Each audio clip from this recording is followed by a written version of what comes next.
How to analyze an Airbnb property before purchase.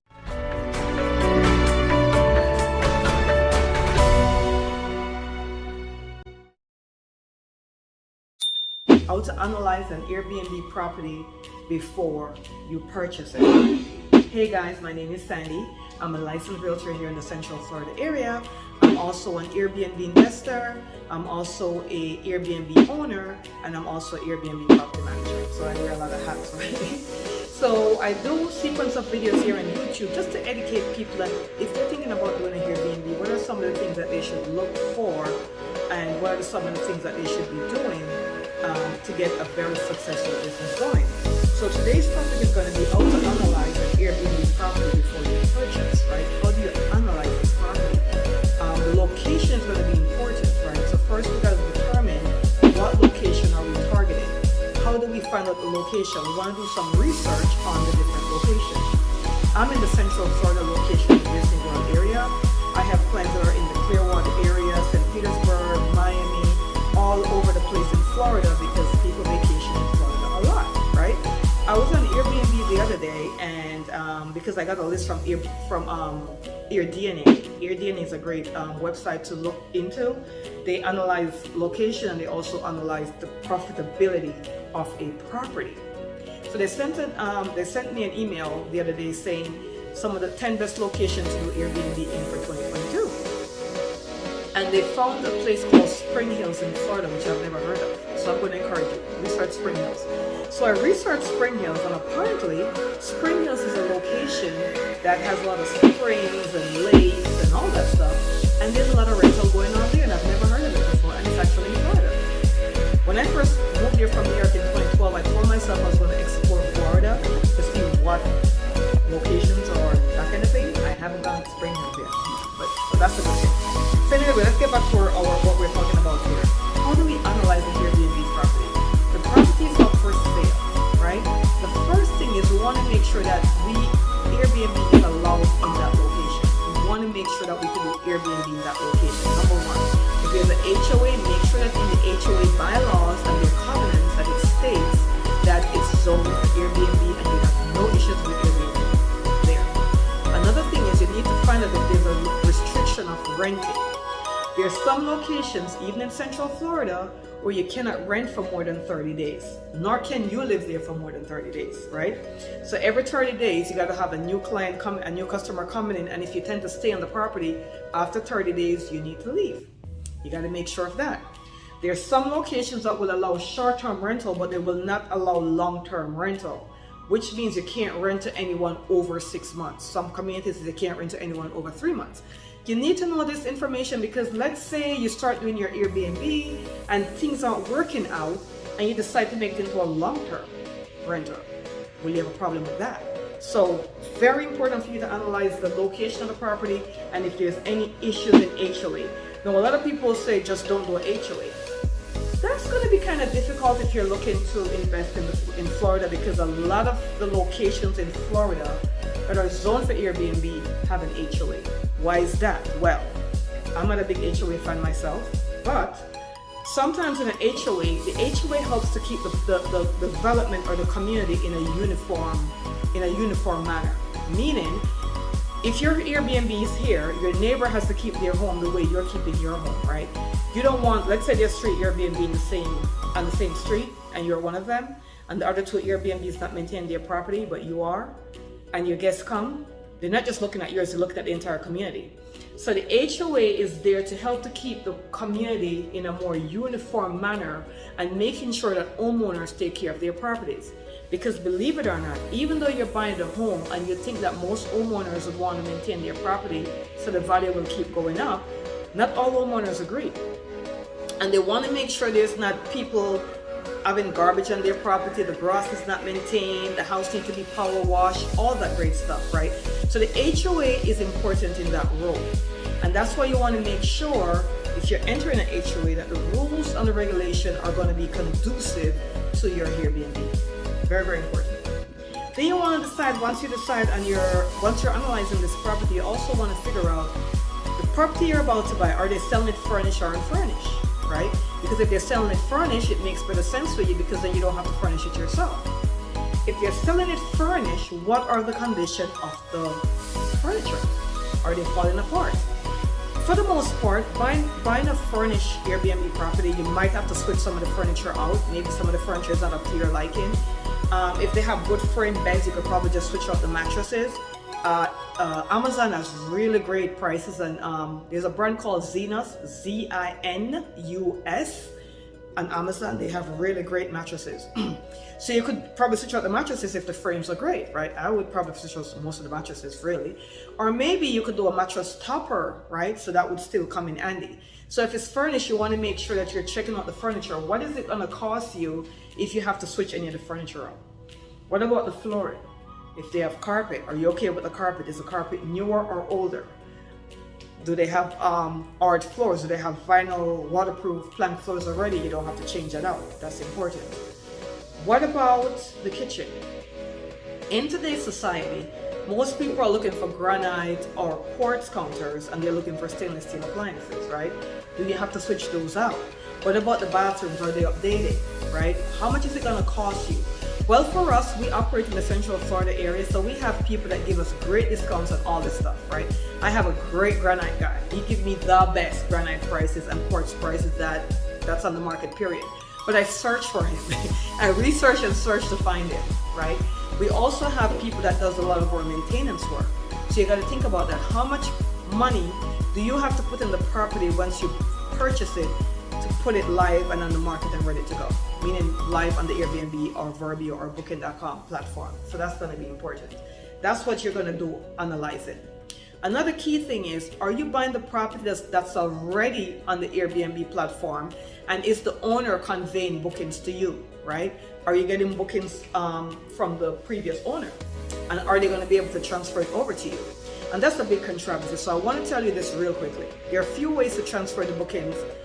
If the owner is already on the Airbnb platform and you're buying the property and they already have bookings and they want to transfer over to you, one of the things that they could do is they could make you a co-host on that particular account. So on the account that they have all the reviews, all that great stuff going on, they could make you a co-host. And if they make you a co-host, then eventually you could become the host of the thing and they could just give you that account. If the property has its own standalone account and the owner is not going to continue to do Airbnb. Because that will become a problem if the owner is selling a property here, but they want to go have another property. Let's say they're in Orlando and they want to go to Miami and buy a property on the beach. They're going to want to have their reviews come with them. So if that's the case, they may not want to make you a co-host. So in that particular situation, you'd have to create your own account, and then what they would have to do is they would have to go out to the guests and tell all the guests to cancel and let the guests know, hey, somebody else is taking over the property. I'm going to have you cancel, and once you cancel, you're going to connect to this link and rebook with the new owner, right? That's another way of doing it. Another way of doing it is letting them keep all the bookings that they already have. You give them a W-9 form, right? So the income still go to them. They're going to W-9 you. So at the end of the year, you're responsible for the taxes, not them, right? Because you got the income. So that's another way. So there's a few ways of transferring bookings from Airbnb or all the Vrbo is way easier, because Vrbo, I believe, will just have you have the property transfer from the previous owner to you. So that's kind of easy. Booking.com, I think, is the same way. The only major one that's tricky to work around is Airbnb, but it can be done. Either you're going to be a co-host on the property and they make you a host eventually, or they transfer it over to you, or you create your own Airbnb account. They go to their guests and say, listen, guests, I know you are booked with me, but somebody's taking over the property. They're buying the property. They're great guests, they're great hosts, just like I am. I'm going to have you cancel from my platform, and you're going to rebook on their thing, right? So that's one of the way of analyzing. So if we're doing this, if we're getting bookings that are conveyed to us, then that's going to play a part in the value of the property, right? So this is a property, I'm getting it furnished, and the owners are also conveying their bookings to me, right? So that's great.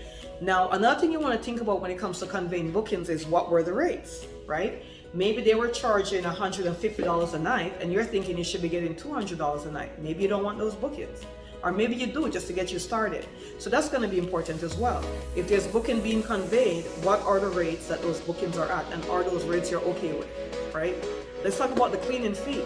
If your booking's being conveyed as well, maybe they were charging $250 for your cleaning fee, and maybe you think you should be charging $350 for your cleaning fee, right? So if you decide to honor those bookings, you have to honor what the previous owner is doing, and then you could then move from there and create your own cleaning fee and create your own rates. Let's say you're not getting any bookings conveyed, right? They're selling you the property, it's already furnished, but they haven't been on the platform, or maybe they had the property just for their family. It was never on any of the Airbnb platforms, Verbi, or none of the platforms, but it's furnished and they're selling it to you, right?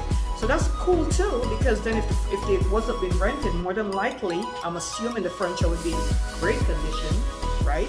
So then that way, if you buy the property from them, you have great furniture, you just got to start putting it up on the platform, and maybe in the beginning, you start off at a lower rate, just to attract people to start getting some 5-star reviews, and then you could start building the rate. Let's talk about that. As you analyze your property, you want to make sure that when you're entering into the Airbnb field, and I should have probably have this in another video, but I'm gonna say it now, you want to make sure that you're using a pricing software. What do I mean by that? There are different softwares that do your pricing for you. There is PriceLab, Wheelhouse, Dynamic Pricing, all these different companies that will price your property for you. And what this software does, it looks on all the other properties in the location you're in, and it looks at what the demand is and what the nightly rates are. So that means if you have a 4-bedroom, 3-bath property, what are other 4-bedroom, 3-bath homes renting for, and what is the demand each day? It adjusts the price every day. You don't want to do your own pricing because it's too much time to sit there and analyze the market and understand what rates to charge, right? So you want to have a software that analyzes the pricing and will adjust your price accordingly, right? So Wheelhouse, PriceLab, Dynamic Pricing, there's so many of them that's out there. You want to use a pricing tool for sure. So this is some of the ways that you'd analyze the property. The location of the property, is it furnished or unfurnished? Or do you have any bookings being conveyed to you? Is it a hot area? What kind of cost do you need to put in there to make it Airbnb ready or short-term ready? Do you have to repaint it? And are you repainting it only because you don't like the color, or are you repainting it because it needs to be repainted? And another thing, guys, when you're buying a Airbnb properties, I know this is hard. I know it is. It's hard for me too. You have to take your emotions out of it. You have got to take your emotions out of it. You have got to realize it's a business, and you don't decorate the property based upon your likes. You decorate the property based upon the interior design, and it's very important. We have an interior designer on our team as well, that you listen to the interior designer, right? You listen to the stager. We're going to call him a stager. Listen to what they're telling you. They have experience in it. They know what's going on. Because here's what's going to happen. If you decorate the property to you and to what you like, and the guests go in there and mess it up, you're going to be very, very devastated. Very devastated. Because you're going to be like, oh my God, I put this home together and look what they did to it.